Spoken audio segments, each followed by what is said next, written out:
Buenas noches Chile, buenas noches Venezuela, buenas noches Latinoamérica y Brasil.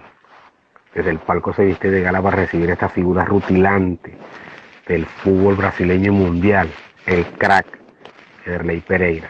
En nombre de mi productora, la licenciada María Desiree Rojas, y en los diseños del profesor José Barrio, damos la más cordial bienvenida a esta figura del fútbol mundial, Ederley Pereira, y a todos los que entran a nuestro programa. Ya los vamos a saludar a todos, deseándonos un feliz fin de semana y ante todo, bueno, mil disculpas. Estoy pasando por un virus gripal intenso, pero como esto no para, y entonces, bueno, el deber nos llama. Aquí estamos comprometidos no solamente con Ederley, sino con nuestro público. Un abrazo para todos.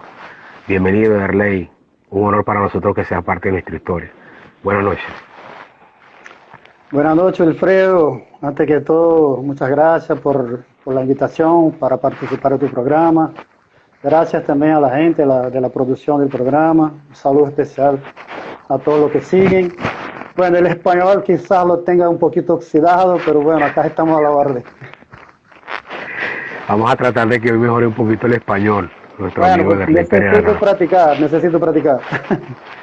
De verdad, para nosotros es un honor que esté aquí, de parte de toda la producción y del programa. Bueno, vamos a comenzar. Ya los vamos a saludar a todos. Nombre y apellido, donde nos ven, por favor. Por ahí no se conectó nuestro amigo, mi colega Wilmer Pineda, haga su bella y hermosa familia en Maracaibo. Una ciudad muy especial para Ederley. Un fuerte abrazo para ellos y feliz fin de semana. Vamos a conocer un poquito de Ederley.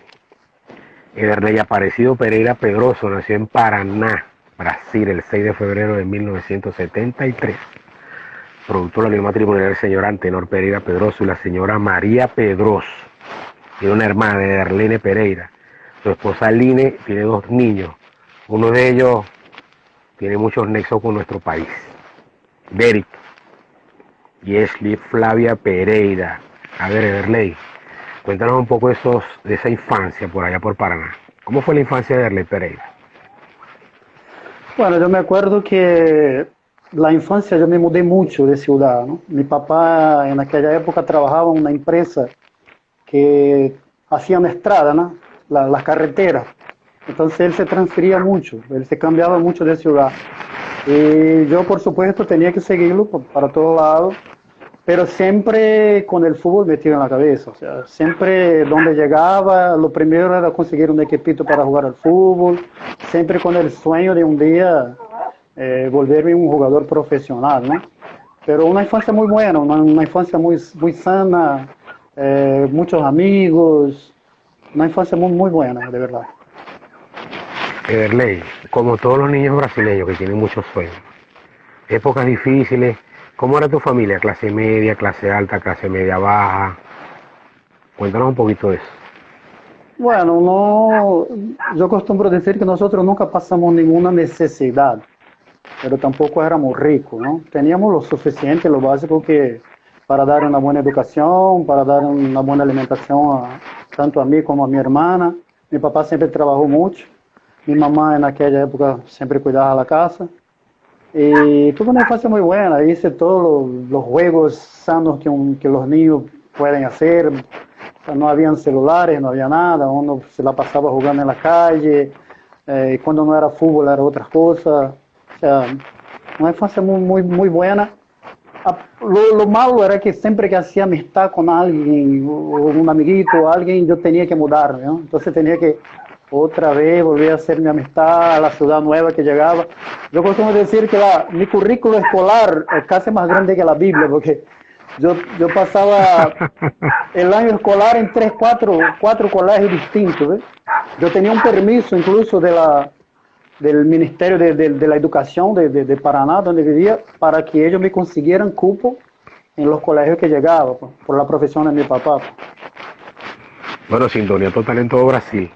Ederley, dice Wilmer Pineda, mi colega, un gran amigo, excelente jugador, pero mucho mejor persona. De verdad que sí.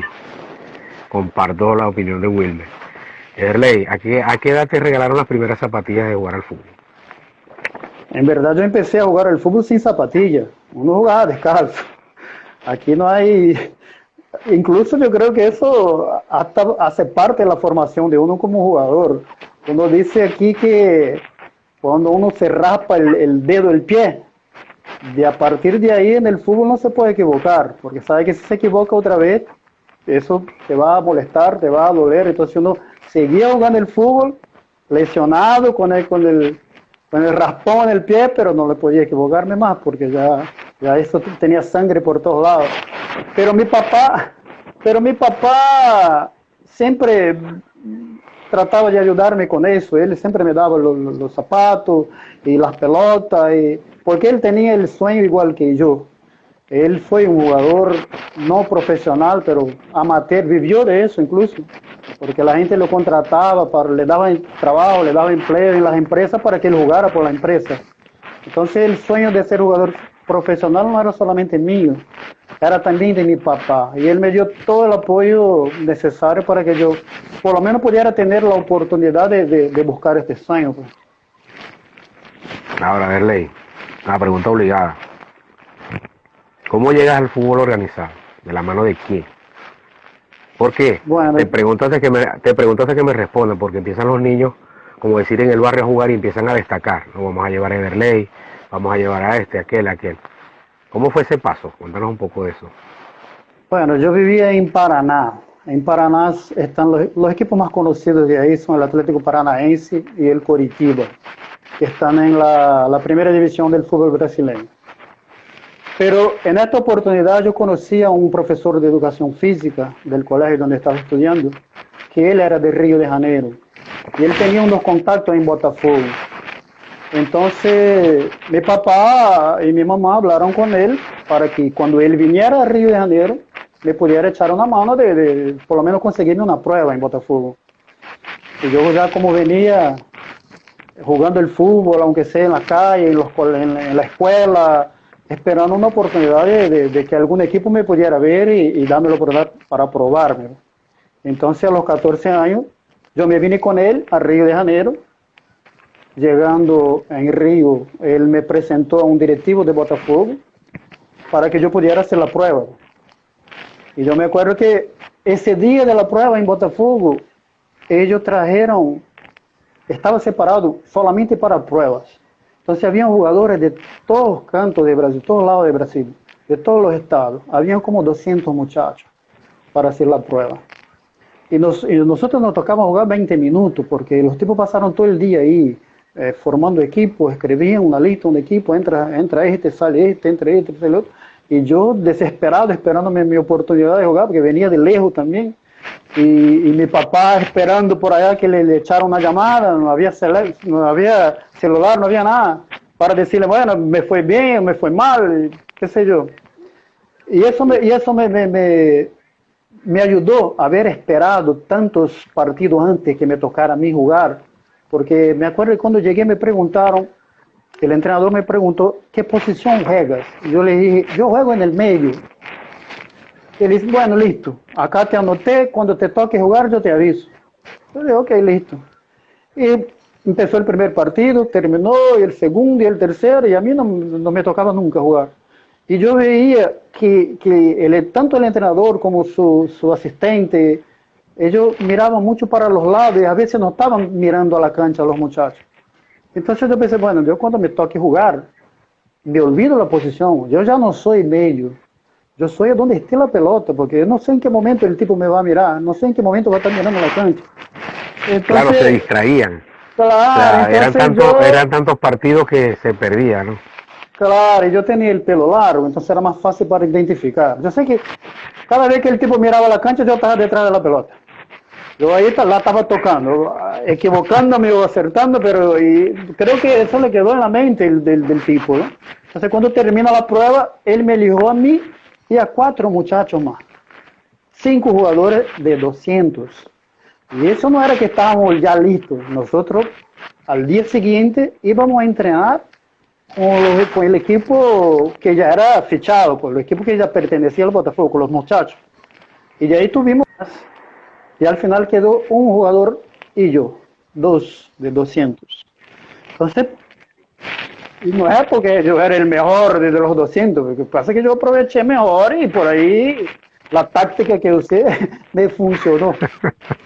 Entonces, y yo desesperado para agarrar el teléfono y llamar a mi papá y decirle, papá, yo ya pasé la primera prueba y mi papá automáticamente en la ciudad donde vivía ya empezó a pegarle fotos mías por la pared y decirle a todos los vecinos, ya preparó una parrilla y porque, bueno, su hijo había pasado una prueba.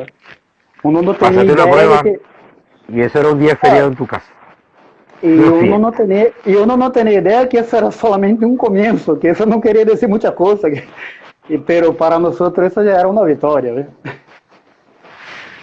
Vamos a hacer una pausita para empezar a saludar a quienes entran a nuestro programa. Por ahí está tu amigo el Pulpo, Julio el Pineda, y quizás no te recuerda, pero Pulpo, mi colega, mi hermano, él sabe que lo quiero, lo miro, lo respeto. Delcia Medina, José Agustín, por ahí están tus hijos también, Evanan Sánchez. A ver, ¿qué más? Jennerson dice el mejor jugador, si lo dirá él. Mario Concreto también te saluda.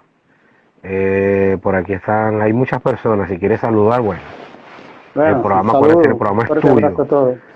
No, Kendrick nosotros, Kelly, es nuestro. tu esposa y a todas. Es nuestro y de la gente que está siguiendo. Saludos a mi compadre Freddy Ranita Jr. Ederley, vamos a continuar. Empieza en el Botafogo.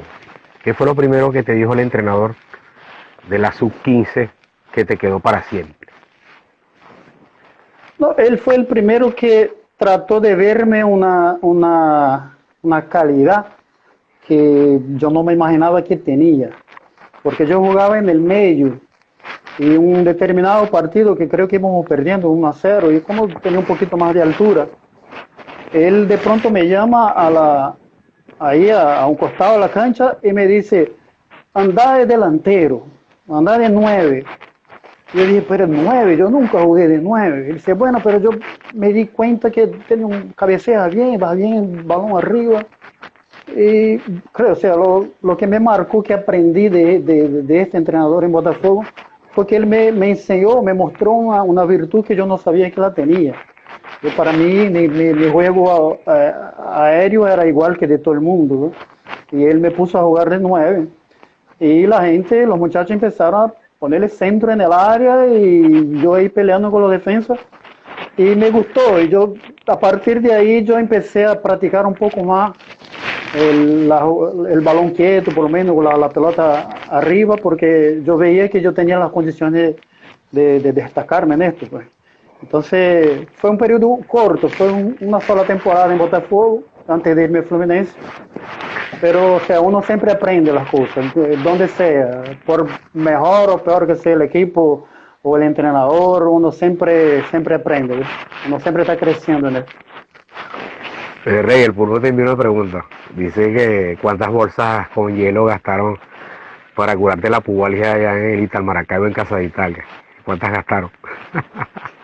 Fuerte abrazo para Will. Este sí sufrió conmigo. Bueno, yo ya tenía un contrato con una heladería ahí al lado para que me facilitara eso, porque de verdad una fábrica de hielo. Sí, una fábrica de hielo. Fueron 9 meses para recuperarme de la pubalgia esa. La pubalgia es una lesión muy compleja.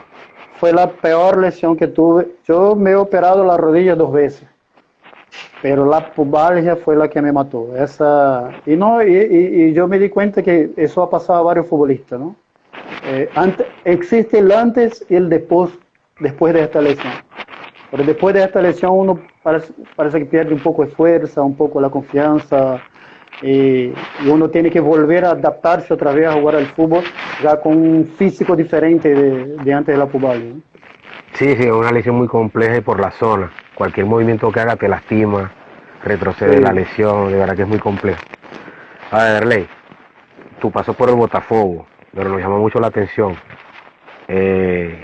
¿Cómo llegas al Fluminense y por qué sales del Botafogo? Bueno, yo cuando termino la temporada en Botafogo, yo recibo una invitación de un directivo de Fluminense para que yo pudiera ir a hacer una prueba, porque ellos en aquel momento estaban necesitando de un muchacho en la posición que yo jugaba. Hasta entonces yo no era volante de contención, Yo era un medio de creación, yo jugaba de 8, un poquito más adelantado. Y ellos lo estaban necesitando. Y yo cuando fui para Fluminense, me pareció que ellos tenían las condiciones mejores para que yo creciera y tuviera la oportunidad. Entonces me decido a cambiarme de Botafogo a Fluminense. ¿Sí? Yo creo que al final Botafogo también es un equipo muy importante aquí en Brasil, un equipo con mucha historia, pero yo creo que al final fue una decisión acertada. Ahora, cuéntanos ese paso por el Fluminense. Tuviste en la sub-15, la 17 y en la 20. ¿Cuál fue la etapa más difícil de jugar las tres categorías? La más difícil por general es el comienzo, ¿no? Uno cuando llega porque uno está conociendo a la gente, está entendiendo un poco cómo funciona el club, cómo son los directivos, cómo es el entrenamiento. Hoy en día el entrenamiento es muy parecido por todos lados, o sea, la misma metodología, pero en aquella época no. En aquella época habían entrenadores muy distintos uno al otro. Entonces, al principio fue que tuve un poco más de dificultad, hasta que el primer torneo sub-15, que nosotros llamamos acá el campeonato brasileiro, pero lo hacían siempre en Río de Janeiro, y venían los mejores equipos de Brasil, y nos tocó viajar a una ciudad interior para jugar ese torneo. Yo venía de Botafogo, pero por supuesto tenía que esperar mi oportunidad. Y en este torneo yo me fui, comencé el torneo de suplente y durante el torneo gané la posición, y eso fue lo que me mejoró la situación en Fluminense. Entonces yo cuando vuelvo a la capital, a Río de Janeiro, los directivos ya me conocían, sabían que me había ido bien el torneo, y eso fue, o sea, lo que yo necesitaba para que tuviera ahí un poquito más de fuerza, un poquito más de confianza. Y bueno, y al final tuve 5 años en la cantera de Fluminense, ¿ve? Pero el comienzo, por general, es más difícil.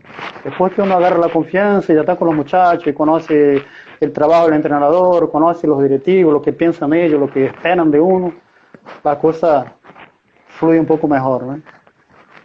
¿A qué edad dijiste, voy a ser futbolista profesional, voy a vivir del fútbol? ¿Qué edad dijiste, esto va a ser mi profesión, mi modo de vida? Yo no me acuerdo bien qué edad pensé eso, pero me acuerdo que desde que empecé a entender las personas, mi papá ya decía eso. O sea, mi papá lo dijo mucho antes que yo. Lo presumía, decía, claro, mi hijo va a jugar fútbol profesional. Eso, me acuerdo que mi papá cuando se reunía con los amigos decía, mi hijo va a ser jugador profesional. Entonces, antes que yo mismo me diera cuenta de que era eso lo que yo quería, ya mi papá ya lo había decidido. Lo que faltaba nada más era cómo hacerlo, de qué manera, para dónde tenía que ir, pero o sea, eso ya estaba ya como que definido. No tuve mucho trabajo para definir eso. Ahora llega el ansiado debut profesional con el Fluminense. ¿Cómo fue el día antes del debut? Cuéntanos un poco eso. Lo que pasa es que uno viene de tantos años en la cantera, esperando una oportunidad. Hoy veo que los muchachos debutan a los 16 años. O sea, las leyes cambiaron del fútbol. Hoy en día se firma un contrato con los muchachos a los 16 años. Porque si tú no lo firmas un contrato, viene el otro equipo y lo saca, lo agarra y se lo lleva. En mi época no. En mi época tú pasabas la prueba en un equipo y te fichaban en este equipo. Cuando te fichaban en ese equipo, aunque no te dieran nada, ningún dinero ni nada, uno ya no podía salir. Venía otro equipo que querían tratarte de sacarte de ahí, pero no podía porque sin la carta de permisión de que el equipo te dejara libre para que fuera otro equipo, uno quedaba pegado ahí. Entonces los muchachos por general debutaban en el último año del amateur, de 19 para 20 años, ya cuando se rompía ya la barrera esa de la edad, uno tenía que jugar y si no te conseguían la oportunidad para jugar, por ahí muchos se quedan, muchos dejan el sueño y ya no pueden jugar. Entonces yo tuve 5 años esperando la oportunidad. Lo que pasa es que yo hice nada más un partido amistoso porque yo recién estaba llegando al profesional y no sabía mi futuro, no sabía si iba a seguir por ahí, si iba a tener la oportunidad, no, recién había firmado un contrato, pero un contrato barato, poquito, poca plata, cuando recibo la oportunidad de irme a Venezuela. Entonces, que para mí el debut principal como profesional, un partido oficial, fue en Venezuela, porque el partido que jugué con Fluminense era un partido preparatorio para un campeonato carioca, pero igual, uno después de 5 años entrenando y de pronto se ve ahí junto con esos tipos que son ya conocidos, jugadores consagrados, y de pronto va a tener una oportunidad de jugar con ellos, eso es fantástico. Uno no es que uno no duerme en la noche, uno no duerme allá una semana, 3, 4 días ya uno no puede dormir, porque sabe que esa es la oportunidad de la vida. Esa oportunidad es la que va a definir muchas cosas, ¿eh? Ederley, ¿cuáles eran las estrellas del Fluminense para la época? ¿Te acuerdas de alguna? Bueno, después había llegado Branco un poco antes, ya final de carrera. Había algunos jugadores que no jugaron mundial. Pero Ederley era Branco, una figura mundial. Claro. Un ídolo. Sí, los jugadores que estaban ahí no eran tan conocidos mundialmente porque no habían jugado en la selección. Pero en Brasil sí. Había un delantero muy bueno llamado Ezio, un medio de creación, Bobó, de un otro estado, de Bahía. O sea, el entrenador, después llegó Edinho, que también jugó mundial. Edinho es base del Fluminense, pues de la cantera del Fluminense de toda la vida. O sea, era la gente muy respetada en el fútbol, gente muy conocida acá en Brasil. Y el sueño de todo muchacho es un día estar con ellos, ¿no? Entonces uno cuando ve la oportunidad, claro, el nerviosismo te pega, uno por ahí queda ansioso, piensa mil cosas antes, cómo hacer, que no puede equivocarse. Más que todo en aquella época, que los jugadores más veteranos llegaban firmes, ¿no? con los muchachos. Ellos siempre llegaban y te regañaban y te enseñaban el camino, pero te enseñaban, no es como hoy la cosa es un poco más, hay un poco más de amistad. En aquella época el muchacho pagaba, viene y hace eso, y lo que te digo y ya. Y uno, claro, viene de la cantera, uno calladito y lo va a hacer, así funciona, así funcionaba por lo menos. Pero bien, buena oportunidad. Pero sueño cumplido, ¿no? Antes de hablar un poco del fútbol venezolano, compartir el camerino con el primer equipo del Fluminense. Claro. Me imagino tu papá, una fiesta. Mi papá, todo era motivo de fiesta. Ya los amigos esperaban en la casa, sabía que ahí ya venía la cervecita y el asado. Ya. Eva, dice Lene, te están saludando en brasileño, aquí en portugués, para que estés pendiente del chat. Okay. Lastimosamente no hablamos portugués, pero bueno. Más uno con la feijoada y las caipirinhas. Vamos a hablar un poco ahora adentrándonos al fútbol venezolano.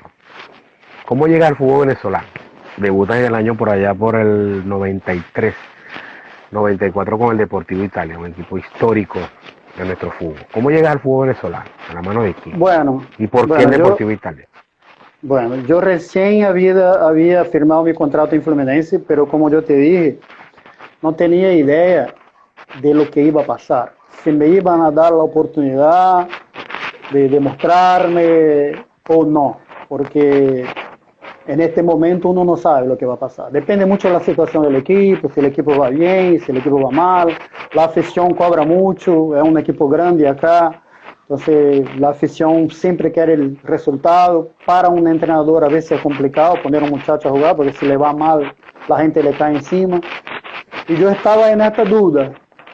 Pero entonces Marco Carroso, Marquinho, un amigo mío desde el barrio donde yo vivía acá, de la zona donde yo vivía acá en Río de Janeiro.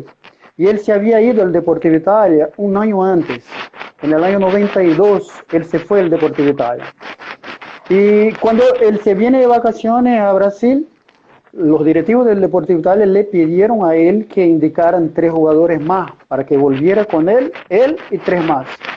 Entonces yo lo encuentro cerca de la casa y le pregunto cómo está la cosa y él me dice, bueno, yo estoy en Venezuela, estoy en el Deportivo Italia, e incluso quisiera saber si tú no quieres venirte conmigo. Entonces en aquel momento dije, bueno, no sé, es una buena opción. Entonces me fui, hablé con la gente de Fluminense, pero claro, yo tenía un contrato firmado, entonces no sabía lo que iban a decir ellos. Entonces la solución que nosotros encontramos fue de que ellos me prestaron. Yo cuando me voy al Deportivo Italia, yo fui al préstamo, por préstamo. Y yo cuando me voy al Deportivo Italia, yo voy con la intención de que al final del préstamo yo pueda volver al Fluminense. Yo todavía pensaba que la mejor oportunidad que yo podía tener era en Fluminense. Entonces yo me voy al Deportivo Italia a través de Marco Cardoso, bueno, nosotros le decimos Marquinhos. Después jugó en Mineiro, jugó en Colombia, un tipo que también le fue muy bien en Venezuela. Entonces a través de Marquinhos es que yo llego al Deportivo Italia. Marquinhos, Rogério Cardoso, Nelson Campos, que era un otro muchacho brasileño, y yo. Entonces nosotros cuatro jugamos en el Deportivo Italia este año. Y yo, por supuesto, pensando en el final del préstamo, volver al Fluminense. Pero yo cuando vuelvo al Fluminense, ellos me renovan el préstamo. Yo voy otra vez al Deportivo Italia. Entonces ya el segundo año con el Deportivo Italia, cuando vengo al Fluminense, ya no era el mismo directivo, no era el mismo presidente, no era el mismo entrenador, ya habían cambiado todo.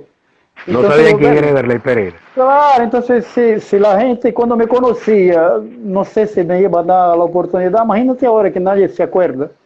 Entonces de ahí me dejaron libre, pero claro, ahí ya mi pensamiento era otro. Porque yo ya había conocido los equipos importantes en Venezuela. Yo ya sabía que la realidad en Venezuela podría ser otra, que era un fútbol interesante, un fútbol en crecimiento. Ya la gente me conocía en Venezuela. Entonces, o sea, ya creo que yo preferiera volver a Venezuela. Ya el pensamiento de estar volviendo a Brasil ya se me había pasado, ¿no? Ahora, sales del Deportivo Italia. Antes de eso, que nos cuentes un poquito tu experiencia en Minero. Queremos saludar al bombardero de Santa Juana, quien te saluda, Antonio René Torres. Muy buena ídolo. Persona, un amigo. Eso es. Jugamos juntos todavía, llegamos a jugar en Minero juntos. Él me contó algo de eso. Bueno, aprovechamos para saludar a él y a su hermosa familia. Feliz fin de semana para el bombardero. Gracias por la sintonía. Háblanos un poquito entonces de esa salida del Deportivo Italia, llegas a Minero. Tuviste en Unión Lara. Bueno, eso es lo que pasa. Antes de irme a Minero, en aquel año, el año 94, el torneo tuvo un módulo de competición distinto. Ellos clasificaban 6 equipos a un hexagonal final. Y esos equipos que clasificaron al hexagonal final tenían el derecho de elegir 3 jugadores de los equipos que no clasificaron en un draft, que ellos decían. Entonces cuando nosotros termina el campeonato para el Deportivo Italia, porque nosotros no logramos clasificar, me llama la gente de Lara. Mira, nosotros te vamos a elegir en el draft para jugar el hexagonal final. Entonces, yo ya sabía que aunque no había clasificado, yo iba a seguir el torneo hasta el final con otro equipo, ¿ves? Entonces, me llama el profe Nerio Hernández, que en aquella época estaba en el Lara, y me dice, mira, acabamos de salir de la federación y tú vas con nosotros para el hexagonal final. Entonces me acuerdo que ellos llamaron 4 jugadores, un defensa central que jugaba en Monaga, Rafael Dudamel incluso, Héctor Rivas y yo. Entonces fuimos los 4 al hexagonal final con Lara, ¿ves? Antes de irme para Mineiro. Ya al final de la temporada, ahí sí, para la siguiente fue cuando arreglé con Mineiro. Y Mineiro yo me reencuentro con Marquinhos y con Rogério, que habíamos jugado juntos en el Deportivo Italia. Y Mineiro formó un excelente equipo, un equipo para pelear el campeonato, de verdad. Nosotros comenzamos la primera fase de la Conmebol, ¿no? Yo creo que es la misma sudamericana hoy, era la Copa Conmebol, donde eliminamos al DIN, al Independiente Medellín, en Colombia.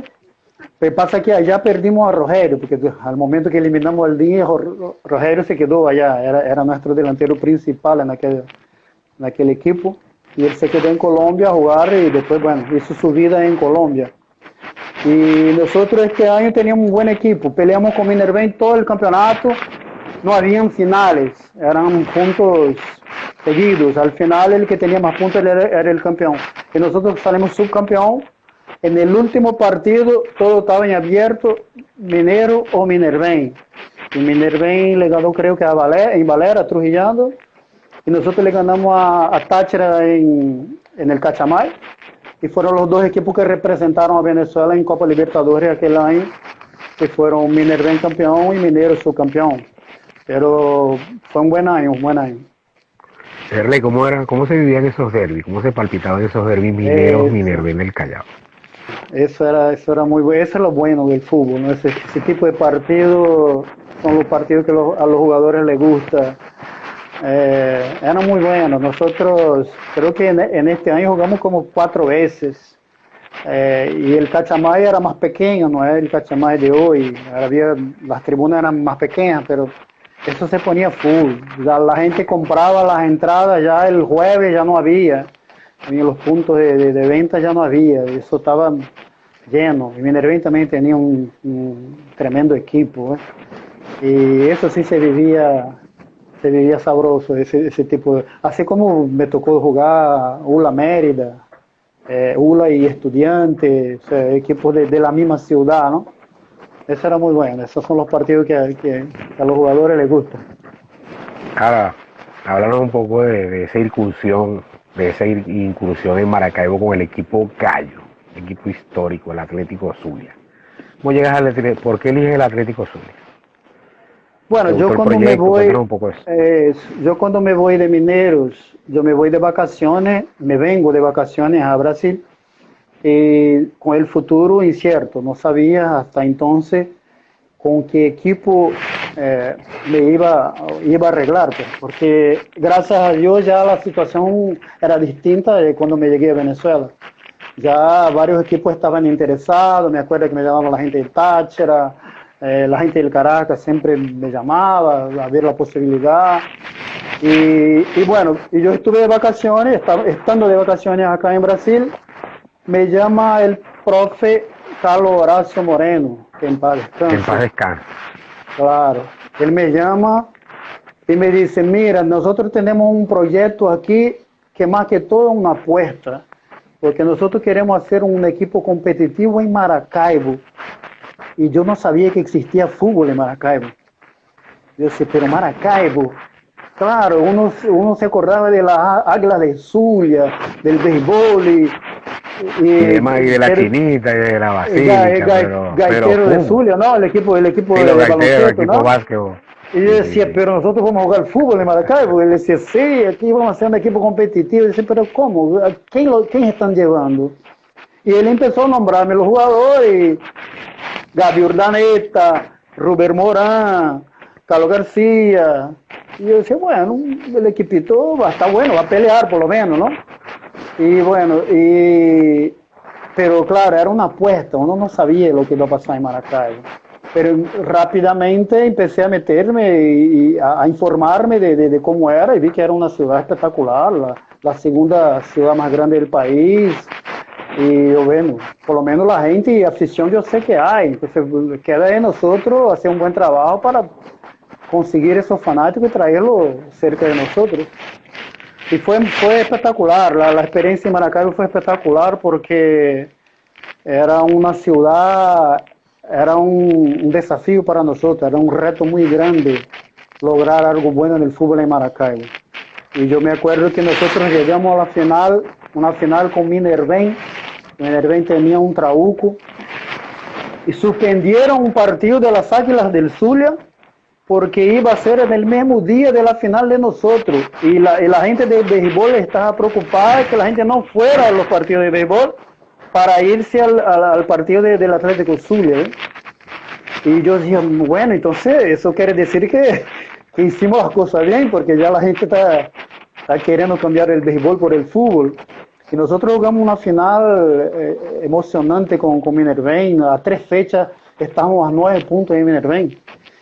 O sea, nadie más creía que nosotros podíamos llegar. excepto nosotros sabíamos que sí podíamos. Y el último partido era justamente con Minervén. Y bueno, y los resultados se dieron los dos siguientes partidos, hasta que en el último partido nosotros necesitábamos ganar a Minervén y Pachencho a reventar. El Pachencho A estaba reventar. Recuerdo full, como si fuese ayer eso. claro, y La nosotros hinchada ahí volcada. ya habíamos sacado 6 puntos de diferencia.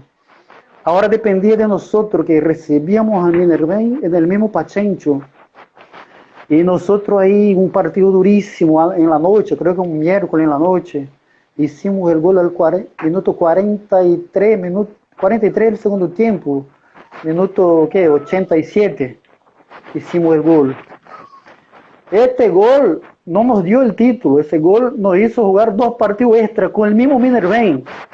Yo me acuerdo que en este año no tuvimos Navidad, no pude venir a Brasil, no tuve Navidad, no tuve Año Nuevo, nada. Porque nosotros jugamos el 23 y el 29, los 2 partidos de la final con Minervén.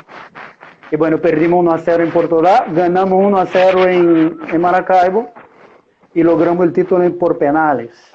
O sea, un campeonato impresionante. Uno le echa el cuento y la gente a lo mejor no lo cree, pero ahí está la historia para probar. O sea, un campeonato donde... Fue increíble cómo Sí, logró el título el Atlético Zulia. Una apuesta que lo logró claro, todo, lo ganó todo. sí, un torneo muy difícil que al final lo logramos y bueno, y entonces ya la ciudad estaba volteada completamente para el fútbol, ya la gente en la calle con la camiseta del Atlético Zulia, fue muy bueno. El equipo gallo, la verdad que sí, grandes Sí, recuerdos. Ederley, hablando de esa hinchada, que duró muy poco, de verdad que fue efímero el Atlético Zulia. Sales de Maracaibo, llegas a Ula Mérida, una ciudad totalmente distinta por el clima, por la hinchada. Cuéntanos un poco esa experiencia y por qué elegiste la Universidad de los Santos. no, en realidad yo no elegí la Universidad de los Andes. La mayoría de nosotros que estamos con el Atlético Zulia solo seguimos el equipo. Sí, hubo la mudanza hasta Mérida Claro, y ahí porque todo el mundo... el presidente del club, del Atlético Zulia, ya venía tratando de llevarnos a Mérida.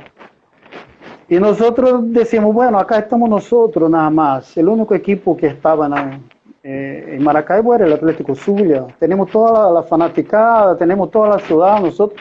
Y nos vamos a Mérida, donde ya están estudiantes, que Error, tienen, para claro, mí error. mucho más fanáticos que la misma ULA. Y yo decía, bueno, pero no sé, no me parece bien, pero bueno, claro, teníamos ahí el contrato, el tipo era el que pagaba y el equipo seguía siendo muy bueno. Creo que 90% del grupo de jugadores se fueron a Mérida. Pero yo me acuerdo que la final con Estudiantes, donde nosotros logramos el título, la gente, ya terminando el partido, la gente gritaba y decía que se quede, los fanáticos llorando en la tribuna, pidiendo para que no fuéramos a Mérida, que siguiéramos en Maracaibo. Y nosotros jugando dentro de la cancha, no había terminado el partido todavía, yo escuchaba a los fanáticos decir, bueno, que se quede, que no se va, que no se va. O sea, fue muy emocionante ver que la gente pedía a gritos que no nos fueran. Y nosotros en verdad nunca supimos la razón de por qué nos fuimos a Mérida. Y en Mérida no fue todo mal. Tenemos el mismo equipo, un equipo Un muy trauma, la bueno, verdad que sí, un trauma. pero en Mérida jugamos 6 veces con Estudiantes, empatamos 1 y perdimos 5. Y uno no sabía por qué, porque el equipo era el mismo, era la misma gente, pero en Mérida todo era estudiante. Nosotros íbamos a los clásicos y había poca gente de la ULA y el estadio todo rojo, y ¿me entiendes? Entonces, para mí fue una decisión muy equivocada. Me imagino lo que hubiese pasado en Maracaibo si hubiésemos seguido ahí, porque yo creo que hubiésemos logrado mucho más títulos para Maracaibo, porque el equipo venía ya bien encaminado para eso. Ederley, vamos a regresar un poco a Maracaibo. ¿Qué recuerdas cuando salías de los entrenos? ¿Alguna anécdota? É, ¿Qué te gustaba? ¿Qué te gustaba? Imposible olvidar las tisanas. Las tisanas, porque Maracaibo es muy caliente, Maracaibo es un calor impresionante. Y nosotros entrenábamos por la mañana y salíamos de ahí del entreno y hacíamos los partiditos en el entrenamiento y ya eso ya estaba claro. El equipo que pierde paga la tisana. Salimos de ahí, nos paramos la primera tisana ahí en la Libertadores ahí y eso quedábamos como 2 horas ahí hidratándose con la... Impresionante, la tisana creo que era lo que más me extraña en Maracaibo. La tisana, la cachapa, a veces iba con la familia en la noche, también comíamos una buena cachapa ahí cerca del Pachencho. Maracaibo es una ciudad muy bonita, a mí me gustó mucho. Bueno, tanto que mi hijo nació en Maracaibo.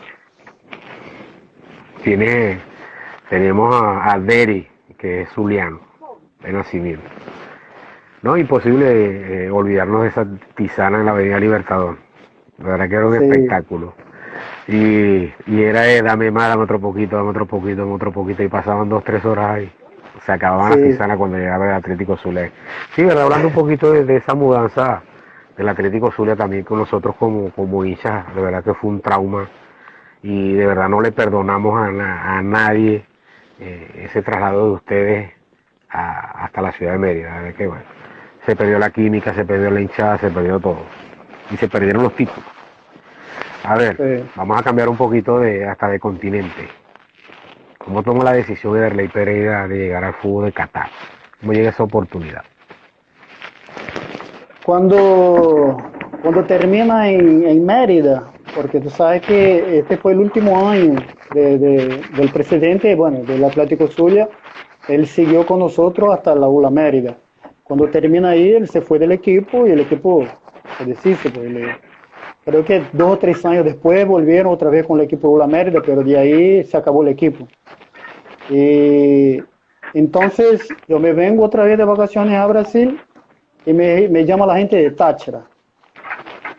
Y yo me presenté al Táchira, yo fui a Táchira, yo tuve 10 días entrenando de pretemporada en San Cristóbal con la gente del Táchira. Iba a jugar la temporada 99-2000 con el 2000. Táchira. Sí. Pero cuando yo llego a Táchira ya entrenando, no había firmado contrato, también se hacía mucho eso. Hoy en día se firma un precontrato y no sé, cuando se presenta eso ya está todo firmado. En aquella época uno arreglaba de conversa y decía, bueno, me va a pagar tanto por tanto y 20. Y uno iba confiando en la palabra siempre de los directivos, empezaba a entrenar hasta que acomodaron todos los contratos para firmar. Siempre se hacía así. Y yo no estaba preocupado con eso, en qué día iba a firmar el contrato o no. Y fue el que al final me ayudó, porque entonces, mientras yo entrenaba y esperaba la firma del contrato, recibo una oferta de Qatar. Yo tenía unos videos aquí en la casa, en Brasil, en la casa de mi papá, unos videos de partido, VHS todavía, imagínate. Yo tenía esos videos y apareció acá un empresario que trabajaba, un árabe, un catarí, apareció aquí buscando jugadores y le enseñaron un video mío y el tipo le gustó y quería llevarme a Qatar. Entonces él me llama y me pregunta si yo no quería ir al Qatar. Me parecía una muy buena experiencia, no solo lo financiero, mas era una otra puerta de trabajo, una otra experiencia, un otro mundo. Y me pareció muy bueno. Y bueno, yo decidí aceptar la oferta que me hizo. Y bueno, y tuve una temporada por allá. Me fue muy bien. Ahora sales del fútbol catarí, regresas a nuestro país. ¿Cómo surgió ese regreso? Pero no solamente regresaste, ¿con qué club regresaste? El histórico, el Bueno, que tiene más estrellas. Dame un poco eso, por favor. cuando termina mi contrato en Qatar, yo recibo una oferta para seguir en Qatar. Pero no había firmado nada todavía. Yo estaba en Brasil otra vez y me llama la gente y dice, bueno, pero por un problema de dinero no habíamos llegado a un acuerdo. Y yo voy a Venezuela porque yo cuando me fui a Qatar, yo dejé un carro, tenía unas cosas personales que yo había dejado en Venezuela. Y yo tenía que irme a Venezuela de todas formas para deshacerme de eso, se iba a seguir en Qatar, a ver lo que iba a pasar. Y yo cuando llego a Venezuela, el profe otra vez, Carlos Horacio Moreno, él se entera de que estoy en Venezuela. Y él me consiguió un número y me llamó. Y me dice, ¿tú vas a volver a Qatar? Yo dije, bueno, no hay nada firmado, pero lo más seguro que sí. Y él dice, ¿y por qué no te quedas conmigo? Yo recién me encargo del Caracas. ¿Por qué no te quedas a jugar acá? ¿Sabe el trabajo que nosotros ya hicimos en Maracaibo? ¿Sabe que nosotros tenemos una buena sintonía de trabajo? ¿Sabe que el Caracas es un equipo fuerte, que paga en día, que te dan todas las condiciones? Y bueno, y él me convenció de que yo me fuera al Caracas, que yo siguiera en Venezuela. Él decía, bueno, sabe que el Caracas siempre está en torneos internacionales, Copa Libertadores, y eso era muy importante para nosotros. Y bueno, yo decido, por el profe Moreno, yo decido no volver a Qatar y comenzar ahí mi historia en el Caracas, ¿no? Y yo creo que fue acertado porque fue el equipo donde más jugué, donde más tiempo estuve, donde más logré títulos, donde más, o sea, me hice como jugador, ¿no? Yo creo que fue el fútbol es hecho de decisiones, ¿no? A veces uno toma una mala decisión y paga el precio, y a veces uno hace una buena decisión y va a cosechar los frutos de esto. Llegas al Caracas con el perdón y el permiso de mis amigos que son hinchas del Táchira, pero el club más grande por historia y por estrella, el Caracas Fútbol Club. Cuéntanos un poco esa experiencia y esos títulos. ¿Cuál fue el más sabroso? Diríamos nosotros los venezolanos. ¿Cuál disfrutaste más? No, yo hasta llegar al Caracas, yo nunca me había lesionado. Nunca había tenido ningún tipo de lesión. Yo jugaba casi todos los partidos o todos los partidos de la temporada. Los equipos que había pasado, de los 40, 42 partidos, yo jugaba casi todos, mínimo 40. Y en el Caracas pasó justamente al revés. Yo cuando llego al Caracas estábamos todavía en pretemporada, no había empezado el campeonato, un partido amistoso con Nacional Táchira en Colón, y yo me lesiono la rodilla. Y bueno, y la lesión estaba complicada, no conseguía recuperarme, y la gente ya preocupada, porque bueno, yo recién había llegado al Caracas, el profe me estaba dando todo el soporte, pero los directivos pensaban, bueno, ¿y este cuándo va a jugar? Y bueno, y yo empezó la presión. ¿Cuándo se va a recuperar? ¿Cuándo va a jugar? ¿Cuándo va a jugar? Claro, cobraba buena plata, era extranjero, y estaba en un equipo más importante del país. Y entonces, o sea, y yo hacía de todo, siempre me gustó ser profesional al extremo. Yo me hacía las terapias, hacía todo lo que tenía que hacer, pero la rodilla todavía me dolía, y el campeonato comenzó y ya estaba ya llegando al final del torneo. Pero lo que pasa es que este año no hubo torneo apertura, hubo la Copa República Bolivariana. Llegando al Caracas y ellos cambiaron, había la Copa República Bolivariana. Y eso no te daba cupo a la final ni nada, era simplemente un torneo paralelo. Y bueno, la final en diciembre, yo jugué 2 partidos antes de la final. Partido ahí, media máquina todavía, tratando de alcanzar un poquito de ritmo de juego, porque me dolía un poco la rodilla. Pero ya llegué mucho mejor para la final. Entonces, y la gente esperando una respuesta, porque hasta entonces yo no había jugado, no había hecho ningún partido. Y el profe le decía a los directivos, a la afición, bueno, tranquilo, déjalo tranquilo, que en su momento va a responder. Y nosotros hicimos la final, me acuerdo que en Maracay ganamos 2-1, y nos fuimos a San Cristóbal a jugar la final. Yo tenía 3 partidos jugados en toda la temporada, y bueno, y pude hacer el gol en San Cristóbal cuando íbamos perdiendo 2-0. Y el gol ese no fue para mí solamente un gol, porque yo traía todo el peso encima de una recuperación, de tantas sesiones de terapia, de de 4 meses poniéndome hielo en la rodilla y tratando de agarrar forma, y la gente que esperando una respuesta a mí. Entonces yo cuando me hago este gol, me quité un peso encima y además estaba ayudando al equipo a lograr un título más, ¿no? Y este resultado nos llevaba a penales. Lo que pasa es que faltando 2 minutos, Stalin hizo una jugada con el pequeño Rondón, hizo el segundo gol y el partido queda 2-2, y con eso éramos campeones de una. No había necesidad de penales ni nada, porque habíamos ganado 2-1 en Maracay. Entonces creo que este fue para mí además de todo lo que pasó después, ¿no? La quema del autobús, o sea, una historia impresionante.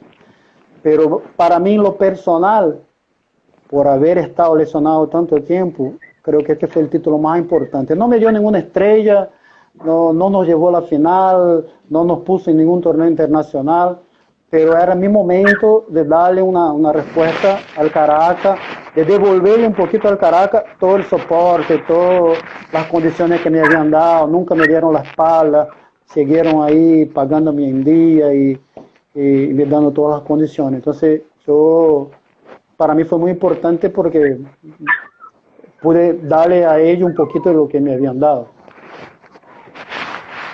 Rey, háblanos de esos clásicos Táchira-Caracas. ¿Dónde se palpita mejor? ¿En el Olímpico o en la Catedral? Yo creo que esa rivalidad Caracas-Táchira se puso más cerrada, se puso más fuerte justamente en este partido, de la final esta de la Copa República Bolivariana. Porque todo lo que pasó ahí, de la quema del autobús, yo creo que hasta entonces eran rivales, pero no eran algo tan fuerte. Yo creo que a partir de este día, de esta final, fue que la rivalidad se puso más fuerte. ¿Eh? Dejaron de ser rivales para ser enemigos. Claro, entonces yo veo que la gente del Táchira lleva una bandera con un autobús quemando. O sea, ellos tienen eso como un logro, no sé. O sea, pero son cosas de fanáticos, uno no discute. Ellos dan la vida por sus equipos y son apasionados. Pero yo creo que fue justamente este partido que hizo con la rivalidad más fuerte. Claro, hasta entonces eran rivales, pero a partir de este día ellos son como enemigos, ¿no? Y ojalá sean enemigos para el deporte, enemigos para el bien, que cada quien va por su equipo. Pero a partir de ahí, ningún clásico con el Táchira volvió a ser el mismo. A partir de ahí la cosa, cada vez que jugábamos... marcaron los clásicos, esos incidentes, claro, un antes y un después. Claro, entonces a partir de este hecho, bueno, imagínate que el partido terminó a las 6 de la tarde y en este día nosotros logramos salir del Pueblo Nuevo a las 9 de la noche. O sea, eso fue un desastre. Nosotros no sabíamos al cierto si íbamos a salir vivos de ahí, porque la cosa se puso muy fuerte. Sí, fue un caos, ¿verdad? Sí, fue una experiencia muy fuerte, ¿eh? Era una mezcla de felicidad por el título, por otro lado una preocupación, porque eso estaba un desorden, uno ahí adentro del camerino y no sabía si podíamos salir. Pero entonces a partir de ahí los partidos con Táchira se volvieron más fuertes todavía, en donde sea. Jugar en Pueblo Nuevo es maravilloso, es muy bueno. O sea, incluso cuando jugaba con un equipo como el Deportivo Italia, que no tenía tantos fanáticos, yo prefería jugar en Pueblo Nuevo con toda la fanaticada en contra que jugar en casa sin nadie en el estadio, pocas personas en el estadio. Uno como jugador le gusta sentir el ambiente, aunque sea en contra. Partido de Libertadores, por lo menos, nosotros íbamos con equipos venezolanos a jugar por ahí en otros países, y habían allá pocos venezolanos que vivían en la ciudad, que iban a apoyar el equipo, pero el estadio full, siempre con la fanaticada contraria del otro equipo. Y uno vivía esos ambientes, eso es lo que le gusta, ¿ves? Hoy en día el Caracas lleva más gente al estadio. Hoy en día la fanaticada del Caracas creció mucho, porque, claro, en mi época no habían tantos. Nosotros jugamos mucho en el Brígido todavía, algunos partidos ya al final en el Estadio Olímpico, pero hoy yo veo por los videos que el Olímpico se pone full a cada partido del Caracas. Entonces me imagino que los jugadores del Táchira sienten lo mismo hoy cuando van a jugar con el Caracas en el Olímpico de lo que nosotros sentíamos como nos tocaba jugar en contra ellos en Pueblo Nuevo. Pero en donde sea en cualquier estadio, la rivalidad es muy fuerte y eso es bueno, ¿ves? Todos los países tienen sus clásicos, una rivalidad muy fuerte y eso es bueno. Caracas, Táchira son el clásico que representa el país. Eso hace parte del fútbol.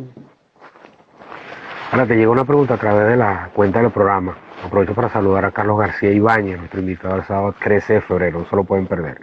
Un hombre con historia. Fuerte abrazo para él y para su bella y hermosa familia.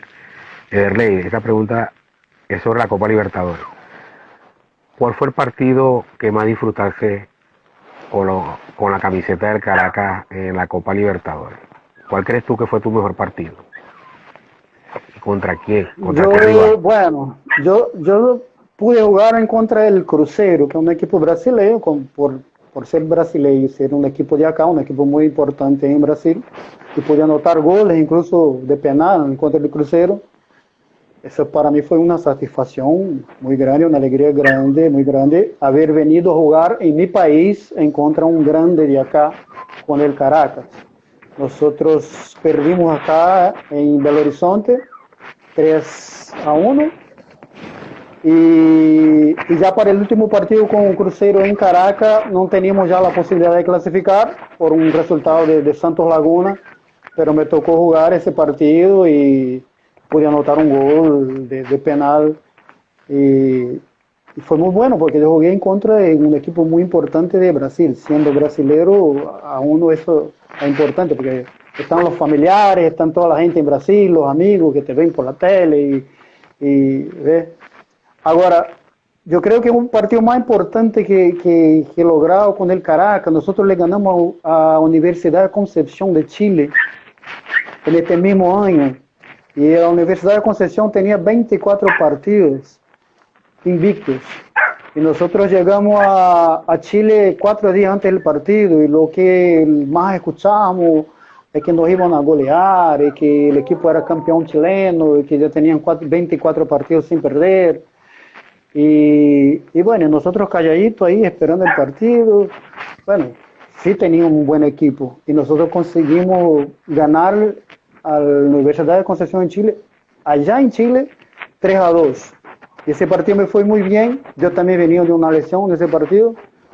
Y bueno, y varios partidos. Los partidos de Libertadores son distintos, son otro nivel, son los partidos que a uno le gusta, todo el ambiente, que uno siempre llega 3-4 días antes al país donde va a jugar y vive todo eso. O sea, los partidos Libertadores son los que motivan al jugador. Y creo que esa fue al final la mejor decisión, lo que más me hizo decidirme en seguir en Venezuela. Porque imagínate que acá en Brasil, para jugar un partido de Libertadores es muy difícil. Para acá, un jugador brasileño jugar una Libertadores es muy difícil.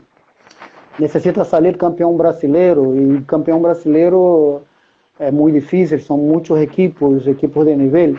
En Venezuela, por estar en equipos importantes y equipos que estaban siempre logrando títulos, para mí era más fácil. Entonces, pude jugar 5 Libertadores. Acá en Brasil, jugadores excelentes, jugadores de selección de Brasil y todo, y no han tenido la oportunidad de jugar ninguna. Entonces, eso para mí era un factor muy importante de estar en Venezuela, de hacerme conocido a través de esos partidos de Libertadores. Sí, sin duda alguna, al estar en un grande te aseguraba por lo menos jugar la Copa Libertadores del año siguiente. Y eso era un plus, solamente para Ederley Pereira, sino para cualquier jugador de fútbol profesional. Ederley, regresas a Maracaibo, pero ya en otro proyecto. ¿Cómo te llamó la atención el proyecto del Deportivo Ital Maracaibo? Bueno, como yo te dije, son decisiones que uno, cuando la acerta y decide bien, va a cosechar. Y cuando decides mal, no que el Maracaibo siempre me ha tratado muy bien, los directivos del Ital Maracaibo me dieron todo. O sea, ningún equipo que jugaba en Venezuela nunca me quedaron debiendo nada. Siempre me dieron todo el soporte, todo lo que necesité. Pero lo que pasa es que yo me fui a Maracaibo en un momento donde estaba el Unión Atlético Maracaibo, que en aquel momento era más fuerte que nosotros. Habían invertido más plata, estaban mejores preparados para esto. Y yo me fui al Little Maracaibo a través de Stalin. Stalin estaba en Brasil y Stalin me llama y me dice, mira, me estoy yendo al Maracaibo, al Little Maracaibo, estamos llevando buenos jugadores para allá, vente conmigo. Y bueno, y me convenció de que me fuera al Little Maracaibo. Y yo me voy a Little Maracaibo, pero resulta que cuando llego, algunos de los jugadores que él me había comentado, al final no pudieron arreglar y no fueron. Y nosotros teníamos un buen equipo, pero era un equipo muy joven. Un equipo con unos muchachos que todavía necesitaban un poquito más de experiencia. Y fue, en verdad, como equipo, la temporada nos fue muy mal. Muy mal porque siempre estábamos ahí la comparación con la Unión Atlético Maracaibo, que iba muy bien, que al final salió campeón y estaba jugando Libertadores y todo. Pero nosotros ahí tratando de alcanzar o de acercarnos un poquito más de lo que estaba haciendo el Unión, pero no podíamos, ¿ves? Y al final, para completar la cosa, me lesioné. Ahí fue donde tuve la pubalgia y yo jugué los últimos 3 meses de ese torneo lesionado, porque el equipo estaba por descender y yo como era el capitán del equipo y me decían, bueno, quédate ahí en la cancha, por lo menos para hablar con los muchachos para hacer bueno, presencia. Claro, y yo entrenaba 1-2 veces a la semana, iba por los partidos con un poco de dolor, salía de los partidos, no podía manejar. O sea, de tan mal que estaba de la lesión, ¿ves? Entonces fue un año muy difícil para mí, porque como equipo salvamos el descenso en el último partido. Y la lesión, después que me vengo a Brasil, me costó 9 meses para recuperarme. O sea, fue Claro. una decisión que pagué un precio muy alto. Claro, el jugar lesionado, vas a pagar el precio evidentemente porque el cuerpo humano es perfecto. Juegas lesionado, pagas el precio de eso. Ley, aprovecha para saludar a tu paisano y amigo de esta casa, próximo invitado nuestro, Tanger Mendonca. ¿Le quieres decir algo a Tanger? Lo tienes en vivo y directo. Fuerte abrazo para él y su bella familia. Tanger era un gran amigo, un amigo que me ayudó mucho cuando estuve en Maracaibo. Fuerte abrazo, Tanger. Siempre nos reuníamos en Maracaibo, conocí allá a su familia en aquella época, comíamos juntos, trabajábamos también en la prensa, a veces participaba en los programas, a veces me daba unos consejos, dice, bueno, que él había jugado en Maracaibo, dice, bueno, acá tiene que hacer eso, el otro. Sí, era un gran amigo. Más. Sí, un gran amigo. Fuerte abrazo. Fuerte abrazo para él. Nada, sales del Ital Maracaibo, regresas a Brasil, Tigres de Brasil, cuéntanos un poco esa experiencia. Bueno, yo me vengo a Brasil para recuperarme, porque yo sabía que la lesión me iba a tardar mucho, me iba a costar mucho. No iba a recuperarme tan pronto para seguir ahí jugando en Venezuela. Entonces yo me olvido del fútbol por un momento y digo, bueno, ya no. Cuando yo esté listo, vuelvo a pensar en esto otra vez. Entonces yo me vengo a Brasil a recuperarme acá en Brasil. Y cuando yo termino de recuperarme en Brasil, ya el campeonato venezolano ya estaba por terminar, ya no tenía cómo volver. Y aquí cerca, por donde moro, estaba un club, el Tigres de Brasil, que tenía un proyecto muy bueno, tiene un centro de entrenamiento grandísimo, 6 canchas de entrenamiento, o sea, me parecía algo bueno, o sea, un proyecto interesante, ¿no? Para lograr ahí a los poquitos, subiendo de división y hasta llegar a ser un equipo importante en Brasil. Y yo cuando termino la recuperación, recibo la invitación de ellos para que yo pudiera jugar aquí y no volver a Venezuela, hasta porque no tenía ya tiempo hábil para jugar la temporada venezolana. Entonces yo firmé con ellos y jugué por acá una temporada con Tigres de Brasil. Para verle, ya decides regresar otra vez a Venezuela, a nuestro fútbol. Te incorporas a la disciplina del Deportivo Lara. ¿Qué tal esa experiencia por Barquisimeto? Uno tiene tantos amigos que los amigos a veces te llaman por todos lados. Ahí volvió a pasar lo de Stalin. Stalin me llama otra vez y dice, bueno, ahora estoy en Lara. ¿Te vienes o no? sea, yo venía de vacaciones y el teléfono sonaba, era un amigo que me quería llevar para algún club. Y él El decía, mago, bueno, estaba sirviendo de agente, el sí, mago, está en sí, Río. sí, yo tengo una amistad muy buena con Stalin. Nosotros, sabes que Stalin, él firmaba sus contratos y al momento de firmar su contrato, él preguntaba a los directivos si el pájaro y yo ya habíamos arreglado porque él necesitaba que alguien corriera de la pelota para dársela a él. Y él me decía, dice, bueno, ya firmaste, rapaz. Yo decía, bueno, todavía no, bueno, entonces te voy a esperar primero. Y Stalin se hace cargo de Lara, pero Guaros de Lara estaba en segunda división.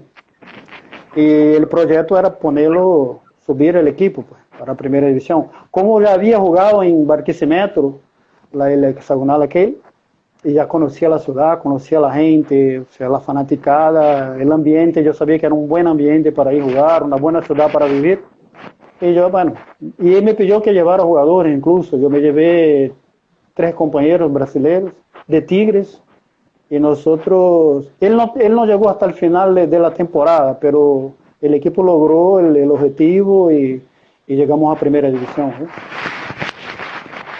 Ahora bien, de Barquisimeto, una ciudad que me adoptó por 23 años, mi amada Barquisimeto, aprovecho para saludar a Juan Carlos Villegas, que está en sintonía.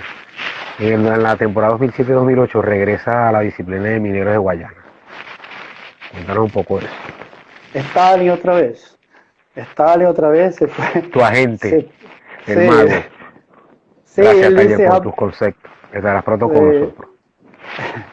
Stalin otra vez, él se hace cargo de Mineros, hay una Libertadores por jugar, él sabía que uno ya había participado de esos juegos y ya conocía un poco cómo funcionaba la cuestión de la Libertadores, y él me llama otra vez y dice, vente para acá y vamos a jugar una Libertadores más, pero ahora ya no estoy contigo en la cancha, yo estoy aquí en el banquillo, pero bueno, vete para acá.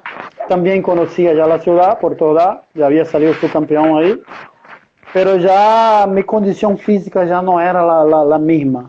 Yo ya tenía unos dolores en la rodilla, o sea, ya no conseguía, me sentía bien físicamente para entrenar, para correr, para todo, pero ya no tenía la misma fuerza, ya no tenía la misma confianza, más que todo en la rodilla. ¿Ves?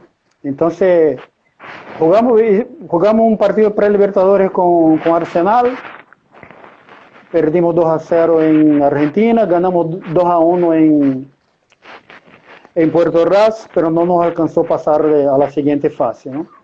Y bueno, terminé la temporada en Mineros de Guayana, igual, me trataron muy bien, la ciudad ya la conocía, pero creo que fue mi última participación en torneos internacionales y fue una buena experiencia, aunque en lo personal ya no me sentía el 100% ya físicamente. Ya venía mermando tus condiciones ya. Ahora, Sí. de verla, y me llama mucho la atención. Regresas a Tigres de Brasil y después de tu pasantía por el club venezolano Real Sport. Cuéntanos un poco de eso antes de tomar la decisión de la Bueno, retirada. sí, yo me regreso a Tigres porque está cerca de mi casa y tenía una buena relación con la gente y ellos una vez más estaban en Brasil, estaba sin equipo y ellos me llaman para jugar la segunda división acá en el Campeonato Carioca. Yo como conocía a la gente, conocía toda la estructura que tenía el equipo, el club, yo decido jugar una vez más.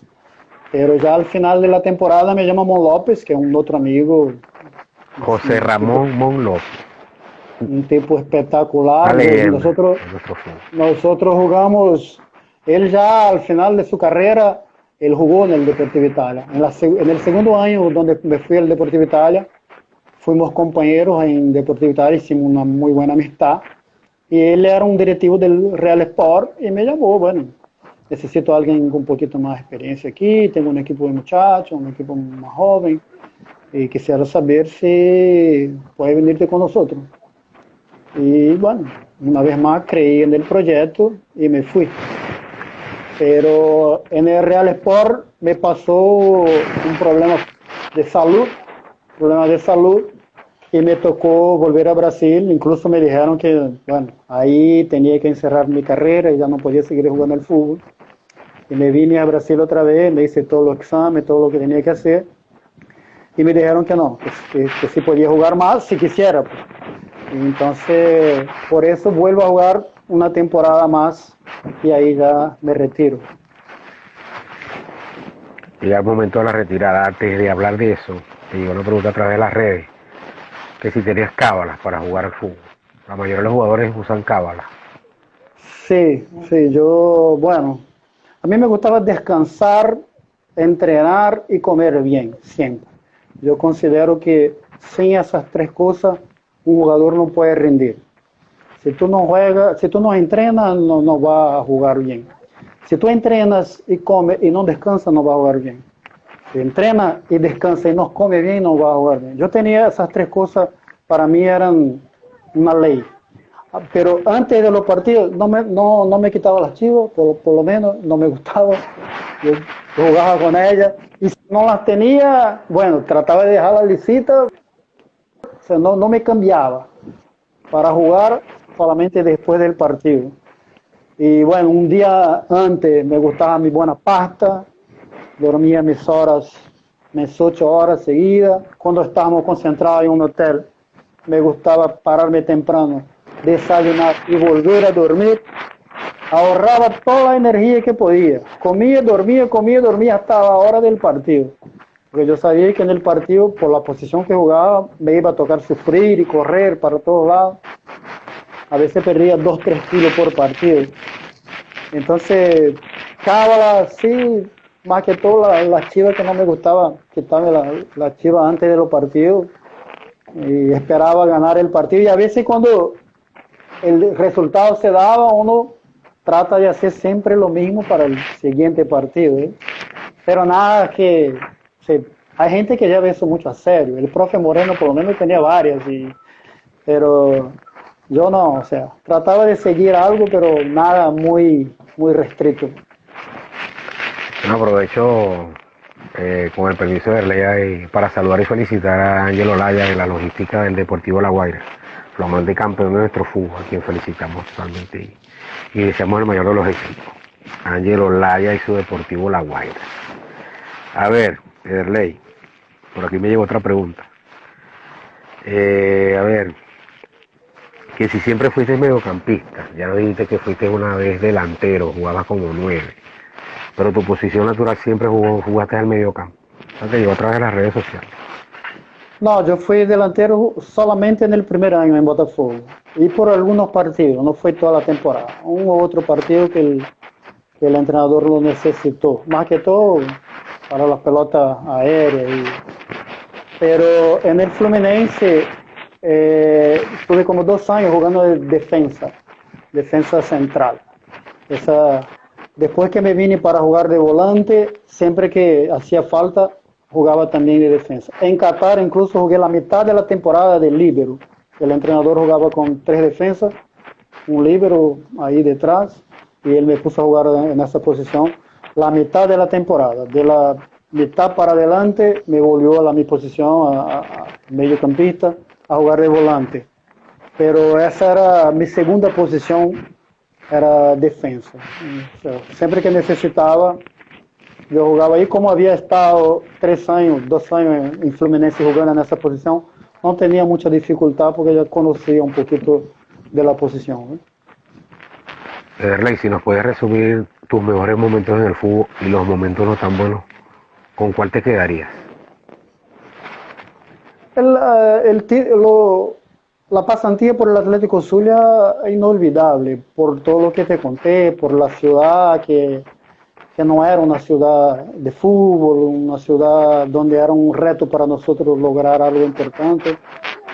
Pero creo que por la cantidad de años y de títulos, el Caracas para mí es el equipo que lo lleva en el corazón. O sea, todos los equipos que pasé en Venezuela son muy importantes, desde el Deportivo Italia, todos me trataron muy bien, pero el Caracas, por haber estado 4 años ahí y logrado tantas cosas, yo creo que para mí fue mi mejor momento, fue vivir en el Caracas. Malo, donde las cosas no se dieron muy bien en la ULA Mérida, porque éramos el Atlético Sur y nos fuimos a Mérida donde ya estaba estudiante y no pudimos lograr nada. Y el Inter Maracaibo fue la primera vez que peleé el descenso en toda mi carrera. Toda la vez que fue la única vez en mi carrera que estuve en un equipo que no tenía chance que peleó el descenso. Entonces, para mí esas dos temporadas fueron muy malas, la del Atlético del Little Maracaibo y la del ULA Mérida. Ley, vamos a hablar un poquito ahora de tu etapa como entrenador. Cuéntanos un poco esa experiencia en el fútbol catarí, con el club Algaraf. ¿Cómo llega esa? Y porque, bueno, la mayoría de los jugadores no se dedican al entrenamiento, pero Ley, ¿te gusta ser director técnico? ¿O te gustaba la gerencia? ¿O te gustaba otra etapa como jugador? Como ex jugador de fútbol profesional. Yo cuando me retiro, yo sabía que iba a seguir trabajando en el fútbol. De qué manera todavía no estaba claro, no estaba decidido. Pero uno pasó toda la vida en el fútbol, sabe que lo más seguro es que va a estar en esto, ¿no? Y lo del entrenador se pasa por lo siguiente. Yo jugando ya acá en el momento de retiro, me dieron el equipo. Yo estaba jugando todavía y había un entrenador y el entrenador se fue, bueno, lo echaron y después trajeron a otro entrenador. Y el siguiente entrenador estuvo 2-3 partidos, no pudimos ganar y también lo echaron. Entonces el presidente, que era un amigo mío, me llama y me dice: Derley, tú eres el jugador más experiente del equipo y ahorita no tengo dinero para traer a más nadie, no tengo entrenador, no tengo nada.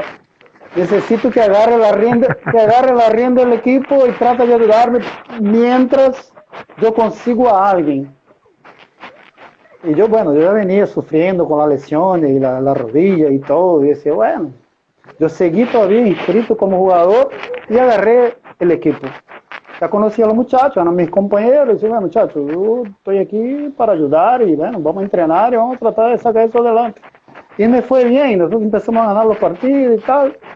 Y el presidente me llama y me dice: mire, Dele, no te puedo sacar ya, que ya empezamos a ganar y todavía sigo sin dinero. Y dice: bueno, Presi, pero yo soy jugador todavía. Y dice: no, pero vamos a terminar el torneo. Y con eso fueron 4 meses ahí. Y entonces cuando termine el torneo, yo empecé, bueno, ya no voy a jugar, ya me pasaron para este lado, ahora yo sigo por aquí. Saco y corbata, vete. Claro, oficialmente. Entonces yo no tuve un retiro ni nada. Entonces, por eso me comienzo como entrenador. No fue nada planificado, no fue nada de que, bueno, voy a jugar hasta... Fue accidental. No fue eso, no fue jugar hasta tal edad ni nada de eso. Cuando me di cuenta, estaba de entrenador.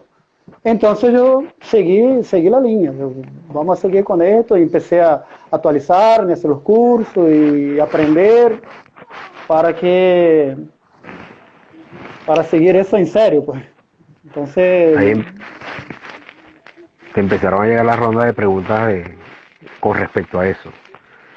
¿A qué juegan los equipos de Derley Pereira? Ya como director técnico.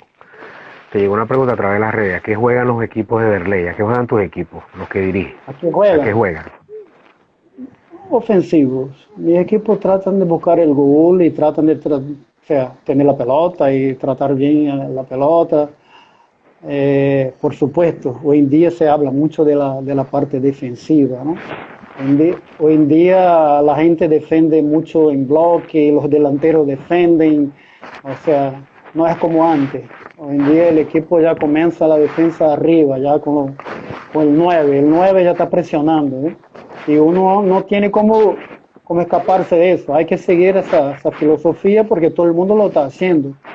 Pero por supuesto, yo no me parece, hay situaciones y situaciones, pero no me parece que la pelota tenga que salir del defensa directamente a la parte de los delanteros. Para mí esa pelota tiene que venir trabajando pases cortos y esperando el momento de finalizar. O sea, mi equipo trato de hacerlo ofensivo, siempre que se puede, pero hay situaciones en el partido que a veces no se puede. entrenadores que sigues y por qué. ¿Cuáles son tus entrenadores favoritos? Que sigues en la actualidad. ¿A quién sigues? No, uno sigue más que todo la gente que está en Europa, pero es como te digo, no hay nadie haciendo nada distinto. Antes sí, antes uno sabía que, bueno, mi entrenador es este juega a pelotazo, mi entrenador es aquel juega a pelota corta. ¿Ve? Hoy en día, básicamente, la metodología de entreno es la misma. ¿Ve? Incluso hoy en día para ser entrenador se necesitan los cursos de la FIFA y no sé qué. O sea, llevan la metodología de entreno todo para el mismo camino. ¿Eh? Entonces, los entrenadores europeos como Guardiola, como Klopp, son muy buenos todos. Pero si uno se pone atención, hacen básicamente lo mismo. ¿Entiendes? Depende mucho del equipo que están, de la calidad de los jugadores que tienen. Entonces uno siempre trata de observar en todos lados. Uno ve el fútbol siempre y siempre trata de aprender con todo ello. No hay ninguno específico que yo pueda decirte que, bueno, este mejor que aquel. ¿Entiendes? Derley, ¿cuáles fueron los mejores entrenadores que tuviste durante tu maravillosa carrera? Si puedes nombrar por lo menos 3 que te marcaron.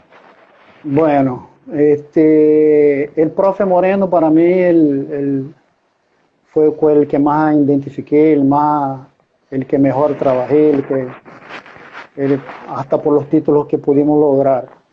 Yo tuve también a Ratomir Djukovic, el serbio, ahí en el Atlético Zulia, una otra filosofía, un tipo europeo, un tipo más duro, más disciplinador, pero muy buen entrenador, me hizo crecer bastante.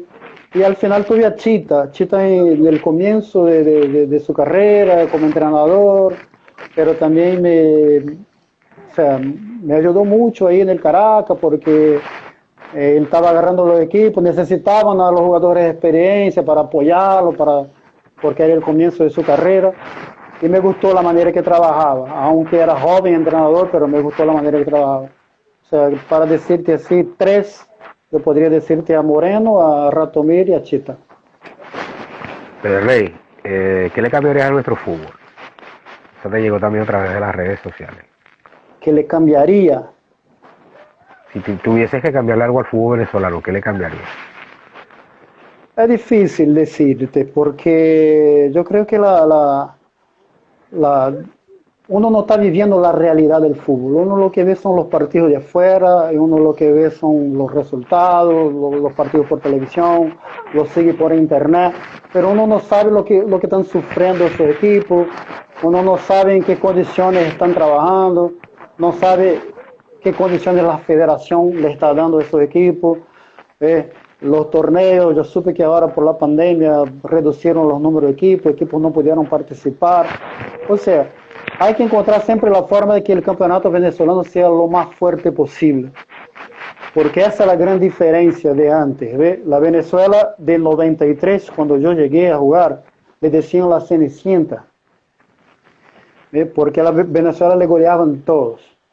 Pero era muy difícil porque no había roce. Uno jugaba el campeonato nacional y de pronto 4 días después le tocaba jugar con Argentina en Buenos Aires y le tocaba jugar con Brasil en Río de Janeiro y después venía y jugaba con todo respeto, pero jugaba con el Vigía, con Llanero, con equipos más chicos pues, en el interior del país. O sea, son un contraste, es muy grande, y uno buscaba quiénes son los jugadores que están ahí. Eran todos del campeonato venezolano, había 1 o 2 jugando fuera del país. Hoy la selección es básicamente jugadores de Europa, jugadores que están afuera. Quizás no estén en equipos de gran jerarquía, élite, claro, pero juegan en los mismos torneos, compiten con esa gente, compiten con esos equipos. Entonces yo creo que el campeonato venezolano, no sé qué es lo que falta, porque como yo te dije, no vivo la realidad del campeonato venezolano. Uno ve los resultados y eso es muy... Ver los resultados es muy fácil. Uno tiene que conocer la realidad del día a día de los equipos, qué es lo que necesitan. Porque mientras el campeonato venezolano esté fuerte, más fuerte va a estar la Vinotinto, más fuerte va a estar las competiciones internacionales. Yo creo que la federación debe organizarse primero. Hoy día creo que no se sabe ni quién es el presidente. No sé, la federación quedó ahí como suelta y la gente, nadie sabe quién es lo que va a hacer cargo, cómo va a ser los torneos, cómo... O sea, primero hay que organizarse fuera de la cancha para que el campeonato sea organizado y sea competitivo dentro de la cancha. Erley, hincha furibundo del Corinthians, pero ¿qué otra liga sigues y por qué? ¿Qué otra liga de fútbol te llama la atención? Yo sigo el campeonato venezolano siempre. Aquí para mí Venezuela es como si fuera mi país. Venezuela, Brasil para mí es lo mismo. Además de todos los amigos que tengo, estoy trabajando en el fútbol incluso. En Venezuela me interesa saber cómo están los equipos, quién ganó, quién perdió, los jugadores que están ahí, entrenadores. Y lo del Corinthians porque donde nací en Paraná, mucha gente son fanáticos de equipos de São Paulo por la proximidad. Paraná está muy cerca de São Paulo. Y yo desde chico era fanático del Corinthians, ¿eh? Pero después cuando me vengo a Río y ingreso al Botafogo, me volví fanático de Botafogo. Después me salgo del Botafogo, me voy al Fluminense y me vuelvo fanático del Fluminense. Hasta que el día que me di cuenta que eso no sirve. Porque uno es fanático, o sea, uno va a jugar por el equipo que está y va a dar su vida por ese equipo. Pero ya uno deja esa cosa de ser el fanático. Hoy si tú me preguntas cuál es mi equipo es el Caracas. Si me dice cuál es tu equipo hoy de corazón, aquel que uno se siente feliz cada vez lo ganar, el Caracas. Además de eso, yo ligo a que gane un amigo que está trabajando, un equipo que esté jugando buen fútbol, pero ya eso es muy aleatorio, no hay un equipo fijo que yo digo, bueno, yo soy fanático de este. Uno comienza a jugar y cambiar de equipo y va perdiendo un poco esa cosa, ¿ves? Uno empieza a ser fanático del buen fútbol, del equipo que sea, o de alguien que tú crees que merezca ganar. Pero para decirte un equipo, hoy yo soy Caracas. Hincha de los Rojos de la Vida, coincido totalmente con el crack brasileño Derlei Pereira. Derlei, ya estamos casi finalizando nuestro programa. Antes de llegar al lado humano, otra pregunta que nos llamó la atención. En Brasil, cuna de grandes futbolistas, ¿cuál fue el ídolo de Derlei Pereira de niño? ¿Cuál fue tu gran ídolo del fútbol? Yo muy chico vi a Zico jugar, me parecía fantástico, para mí un jugador que, bueno, está entre los grandes del mundo, ¿no? Pero creo que merecía un reconocimiento aún mayor de lo que tenía. La selección de 82 yo era muy chiquito, pero me acuerdo cuando Brasil pierde con Italia en el Mundial de España. O sea, casi todos esos jugadores eran en el momento del sueño, ¿no? Era muy chico y tenía el sueño de estar ahí en una selección o un equipo, y todos esos jugadores me motivaron mucho.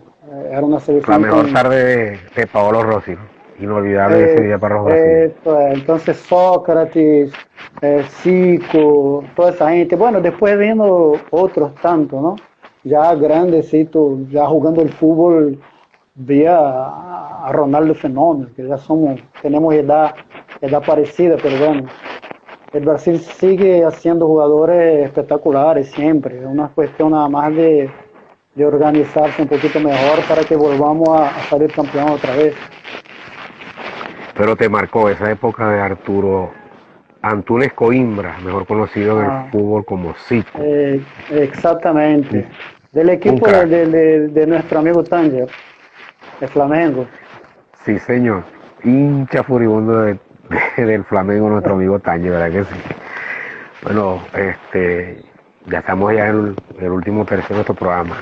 Bienvenido al lado humano oficialmente de Derlei Pereira. Vamos a hablar de tus mejores amigos. Una virtud, pero no como futbolista, sino como persona. ¿Qué opinión te merece Luis Vera, mejor conocido como el Pájaro Vera, como ser humano? Como ser humano, espectacular. Una amistad de muchos años. Fuimos compañeros creo que en 3 equipos distintos por 5 o 6 años.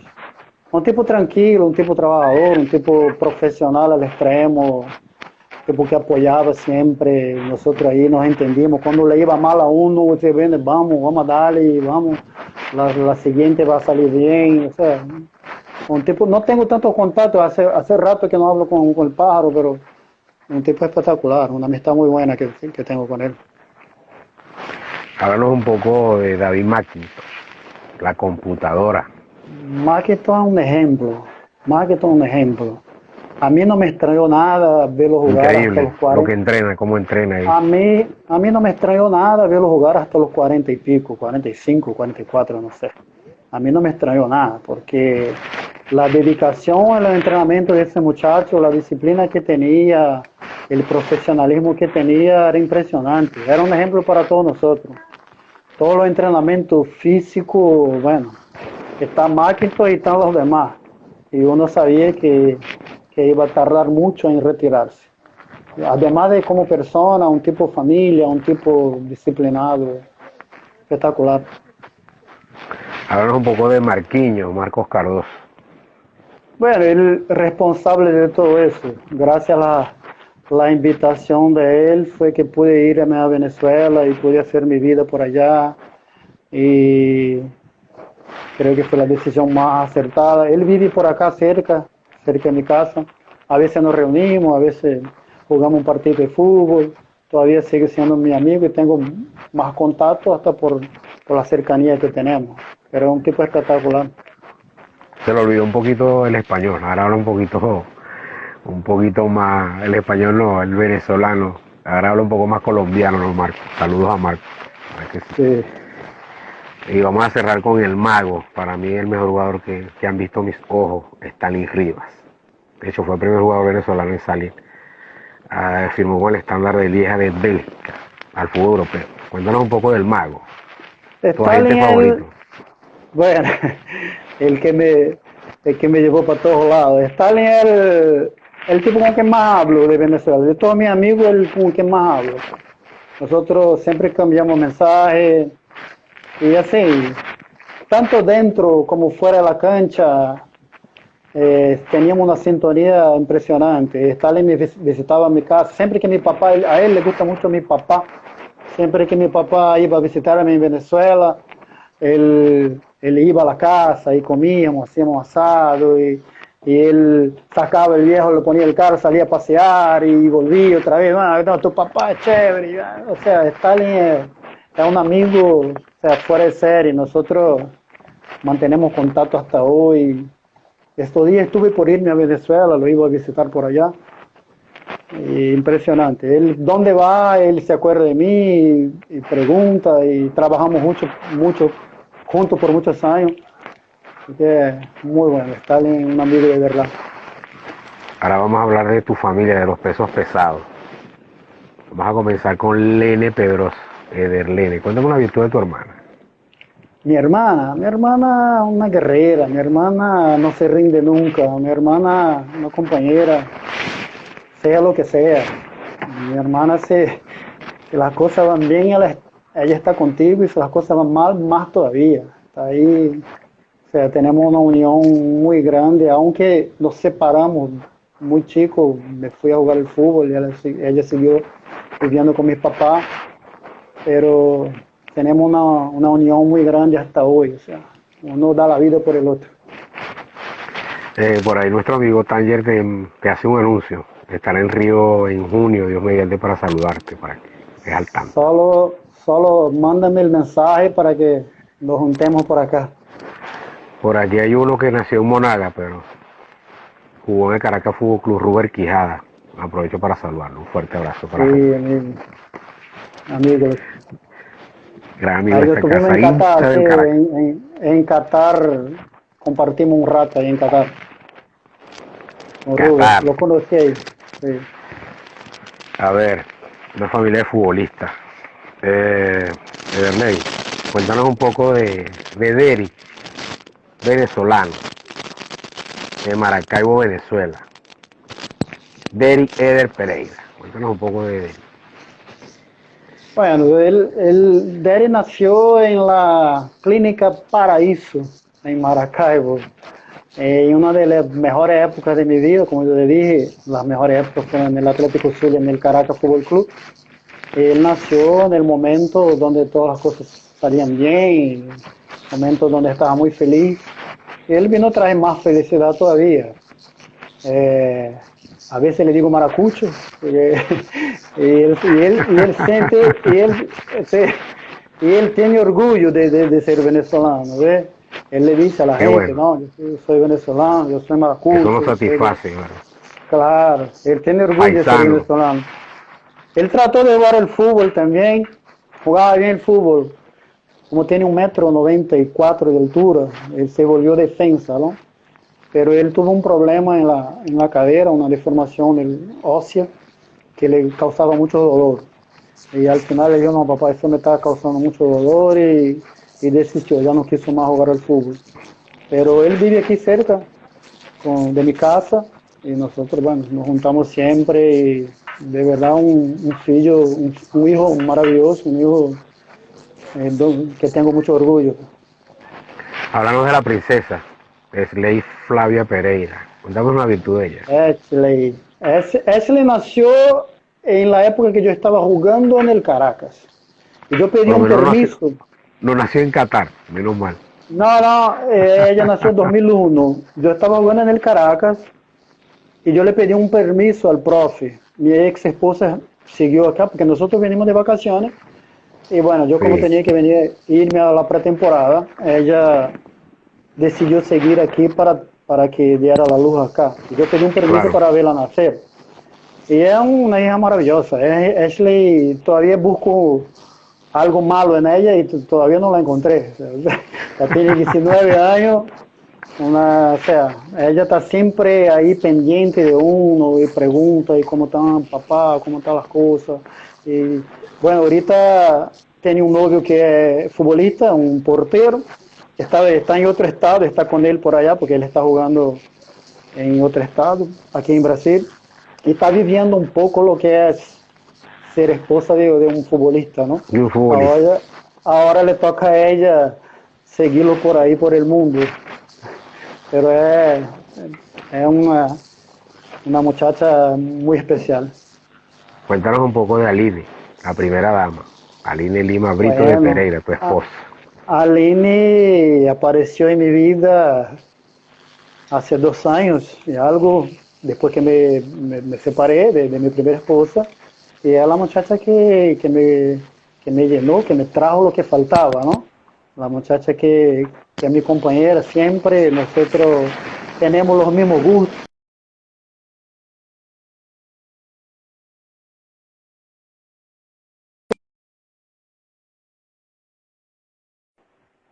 Aló, aló. Bueno, Cuéntanos. sí Cuéntanos de Aline. que ela es la muchacha que está conmigo, la mujer que tengo ahora, nosotros vivimos juntos, es mi compañera, y si me toca salir del país otra vez, a irme para afuera, ella se va conmigo, y bueno, estamos felices así. Cuéntame la virtud de tu mamá y de tu papá, por favor. Ya finalizando nuestro programa Mi especialísimo con el papá, crack brasileño de Erley Pereira. bueno, la mayor virtud de mi papá es la paciencia. Mi papá es muy tranquilo para hacer las cosas. Él cuando comienza a hacer una cosa hasta que no termine, eso pasa todo el día. Nadie le quita sí, nadie le quita la paciencia esa que tiene. Y mi mamá es muy trabajadora, mi mamá es muy pendiente. Fíjate que mi mamá hasta hoy me manda mensajes, me pregunta si cómo estás y bueno, sabes que está haciendo frío, ve, ponete una ropa para dormir, o sea, ¿sabes cómo son las mamás? Parece que uno es chiquito toda la vida y ella es así, pendiente todo el tiempo. Fuerte Gracias a Dios abrazo los para tu tengo papá, ¿verdad? todavía, gracias a Dios los tengo vivos todavía, los tengo aquí cerca y siempre estamos compartiendo. Erley, bueno, ahora sí, ya estamos ya casi al final. Un programa especialísimo, la verdad que no ha tenido ningún tipo de desperdicio. Saludos a Franklin Milori y a su familia. ¿Estás preparado ya para las preguntas cortas y respuestas cortas? No estoy, pero bueno, vamos a darle. Un plato favorito. Churrasco, brasilero, ¿Qué te, aquí hay varios. Sí, ¿qué te hace llorar? La felicidad me ¿Qué te emociona. hace, qué te hace feliz? La felicidad de los demás. Un sentimiento. Admiración. ¿Cuál es tu ejemplo a seguir y por qué? ¿Ah? Perdón. ¿Cuál es tu ejemplo a seguir y por qué?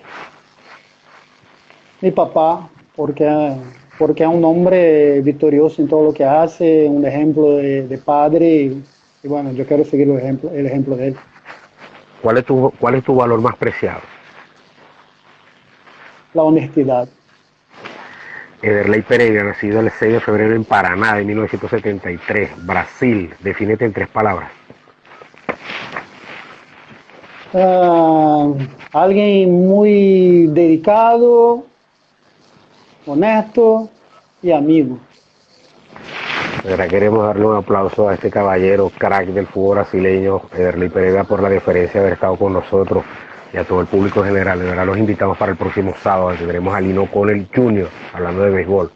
Ederley, un mensaje a esas personas que se quieren dedicar a jugar al fútbol profesional y quieren ser entrenadores. Un mensaje para cada uno de ellos, por favor, antes de despedirnos y darte las gracias. De verdad que es un honor que hayas compartido tus vivencias y todo lo que ha sido tu maravillosa y exitosa carrera. Te deseamos lo mejor. Cuéntanos un poco. Bueno, lo que yo puedo decir a la gente que sueña trabajar con el fútbol, sea como entrenador o sea como jugador, es que tengan la pasión por eso. La pasión es lo único que te va a hacer seguir adelante cuando las cosas estén mal. Porque si uno no es apasionado por eso, en el primer problema se va, no, ya no quiere más. Así que la pasión y la preparación. Hay que prepararse siempre y hay que estar apasionado siempre. Lo demás viene solo. Bueno, de verdad que gracias a Ederley por la deferencia y a todos por compartir. Nos vamos, Ederley. Un placer. Igual, Gracias de verdad por estar aquí con nosotros. Un honor. Y te igual, esperamos yo pronto por agradezco. Venezuela. Listo, agradezco la oportunidad. Un saludo especial a toda la gente que siguió el programa. Gracias a ti, a tu producción. Y bueno, acá estamos siempre a la orden. Dios me lo bendiga a Y, todos. y que vivan los rojos del Ávila. Nos despedimos, los Siempre, rojos del Ávila. Hincha del Caracas, siempre. a muerte, señor Ederley Pereira. Así Un abrazo a es. todos por compartir, nos despedimos. Buenas noches Listo. Chile, buenas noches Venezuela, buenas noches Latinoamérica y Brasil. Nos despedimos hasta el próximo sábado con Lino Cone. Un abrazo para todos y gracias por estar aquí. Nos vamos a verle en 3, 2, 1. Un abrazo.